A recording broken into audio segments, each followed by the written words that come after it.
Inna lillahi wa inna ilaihi raji'un. La haula wala quwwata illa billah. Wannan mutum Allah ubangiji ya saka mata. Ka ɗauko yarinyar mutane, ka je kila ma kai ne ma wanda ka sata a wannan harka. Ka cutar da ita, ka cutar da iyayenta, ka ci amana ɗan uwanta, ka ci amana addinin musulunci. Amma duk da hakan bai ma ba. Ka je kana aikata albasha da ita. Ka zo ka yi mata bidiyo ba tare da saninta ba, ka ɗora ta social media. Inna lillahi wa inna ilaihi raji'un. Wallahi wannan tsoron sakamakon da aka samu tun a nan duniya. Wallahi ka ji tsoron rayuwa, saboda ba kanwarka bace, saboda ba yar uwarka bace, baka da wata alaka da ita. Zaka iya lalatawa ma bata ma ba, sai ka ɗauki bidiyonta kana aikata alfasha da ita. Tana cikin wani yanayi da rashin daraja da mutunci da rashin tarbiyya, cikin alfasha ka dora ta social media. La hawla wala quwwata illa billah. Wallahi wannan ko ba a bude baki an yi magana akan wannan ba, kai tsoron rayuwa. Abu na farko ma shine namiji ma bai kamata ma kina budurwa ke da wani da namiji ba. Ya kamata ki san cewa ba abokin mu'amalarki bane. An magana ce ta aure, a zo gaskiya da gaskiya, a zo a neme ki a gidan. Alamar subscribe domin samun shirye-shiryen mu kai tsaye da zarar mun dora. A labarin da muka kawo muku yau a takaice kenan dangane da wani bidiyo wata budurwa wanda take rikada take ta trending a halin yanzu, wanda a wannan bidiyon za ku ga cewa bidiyo ne wanda zai iya kasancewa wanda aka fitar da shi na almandahana ko kuma in ce taɓarraki ko kuma wani abu dai mara kyau wata kwanzana da take gudanarwa tsakaninta da wani, wanda za ku ga cewa a cikin bidiyon tana furta kalmar cewa dadi.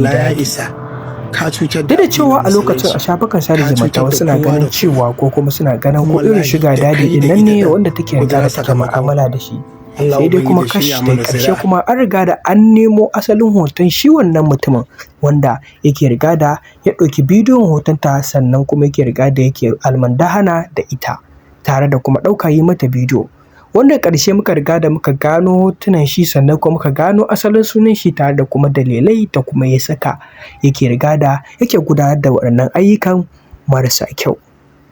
Ba kyau dai kada ku manta ku gyara zama domin jin cikakken wannan rahoto da muka riga da muka taho muku da su, sannan kada ku manta da dangwala mana alamar subscribe tare da dangwala mana alamar liking a koda yaushe. A iya binciken da aka riga da aka gudanar an gano cewa shi wannan mutumin sunan shi Muhammad Hassan, wanda ake maka ikirari da wato Bosman, wanda kuma ana ganin cewa shi mazaunin jihar Kano ne.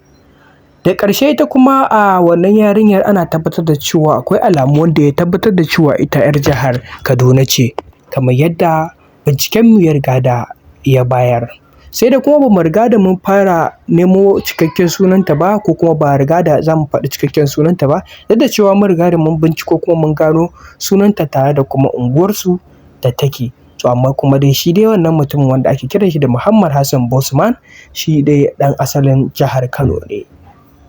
Kamar yadda bincikenmu ya tabbatar mana, an tabbatar da cewa Bosman ya haɗu da wannan yarinya ta sanadin watakon social media, wanda haka zalika ya riga da ya fara neman ta da soyayya. Bayan haka kuma daga baya ya yaudare ta, sannan kuma ya furta cewa zai aure ta, wanda hakan ya saka ya bi ta har can jiha ta Kaduna, sannan ya kama hotel ya raba ta da budurcinta, wanda shine mutum na farko wanda ya fara kusantar wannan yarinyar. Daga wannan lokacin shi kenan ya riga da ya tarwatsa mata rayuwarta.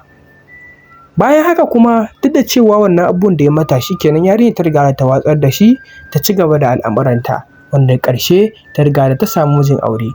To amma kuma bayan haka kuma shi kuma wannan mutumin wato Bosman, ganin cewa ta samu mijin aure, sai ya yi ƙoƙarin cewa ganin ya hana ta wannan auren, duk da gashi dai tana son auren. Ana nan kuma mijin nata wanda take so za ta aura, sai ya riga da shi ma ya ji labari kan abin da ya faru, sai dai kuma shi bai ce ba zai aure ta ba, amma dai ya tabbatar da cewa idan dai har dai bidiyon bai fita ba to insha Allahu zai aure ta.